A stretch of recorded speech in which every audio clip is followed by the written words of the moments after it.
You know, one of the great things about using resistance bands, specifically continuous loop bands, is their resistance variability. It allows you to go ahead and have multiple levels of resistance on a single band, much different than with a dumbbell or a kettlebell. The key though is in order to get that resistance change, you're probably gonna have to shorten your band or use a shorter component of your band. I wanna take you through today how to shorten your band, how to use a shorter band safely and also more comfortably. So let's go ahead and start. First of all, I've got a 41-inch band here. This 41-inch band can stretch 2 yards. That means it can stretch 72 inches. So if I have it grabbing from the end to end, I have 72 inches of resistance I can go ahead and work with. Now, let's go ahead and let's shorten that band. And let's shorten it so now we're only training with 20 inches. Now how many inches do I have to work with? Well, you can do the math, but the point that I'm trying to make is this 20-inch band is not going to be able to stretch 72 inches because you are using a shorter level of band. So understand your stretch tolerance of the band and realize that if you shorten the band, you're not going to be able to stretch it that same level of stretch tolerance, in this case 72 inches. Also, next one, what are you actually stretching on the band? What part of the band are you stretching? You know, if I grab the band with my pull apart and I grab it here, I'm stretching from my hand to my hand. And how long is that? It's about 36 inches, all right? But now I'm gonna go ahead and I'm gonna grab it here. Well, how far is that? That's only about 12 inches. So now when I go to pull apart, all right, I only have that part of the band that I'm concerned with overstretching.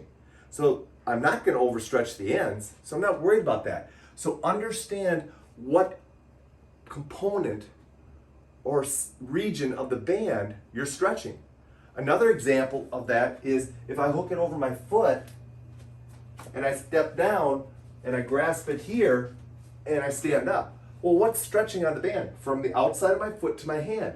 That's the part that's stretching, not the part between the middle of my feet. So as a result of that, you know you have a certain length that you can stretch. You need to be conscious of that. The next thing is a lot of times you're gonna see me going ahead and wanting to place the band underneath my feet. Well, when I place the band under my feet, I now have a distance between my feet that is gonna be stretched. If I go ahead and I stretch out here, did I stretch the band from my hand to my foot? Absolutely not. I only stretched it between my feet. So a couple things about that. Number one, know what you're stretching. You're stretching between your feet, which means you only have about 12 inches there.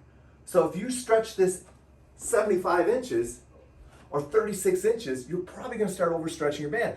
The third part of this setup is what's the surface you're on? If you're gonna stand on your band and you're gonna do some walking surfaces, are you going to go ahead and pick your feet up? Well, if you are, great. But if you aren't, you're gonna rub that band against an abrasive surface and tear up your band. So not only are you overstretching the band between your feet because you're not conscious of the part of the band that's stretching, you're now rubbing it against the floor, and as a result of that, you're gonna tear up your band. So you've got to be conscious of the surface that you're placing the band against, is my point. And very often when we shorten bands, we're shortening them and we're placing them against a surface because that's how it works mostly with a lot of the exercises I share with you. Another part of that is, what's the surface you're hooking it on? You may go ahead and shorten up your band by simply looping it over a surface. I've got my bar here, round, circular surface, very stable, but also very friendly to the band. However, if this is a square structure, or more importantly, has sharp edges or is abrasive, you're gonna go ahead and damage your band, especially because now you're using a shorter band, which by the way, you gotta know this is not gonna stretch as far now because it's shorter, but also you're gonna go ahead and create a lot more pressure at that contact point. If that's an abrasive surface, if that is a square surface, you're going to create pressures on the band that are ultimately going to go ahead and cut into your band and damage your band.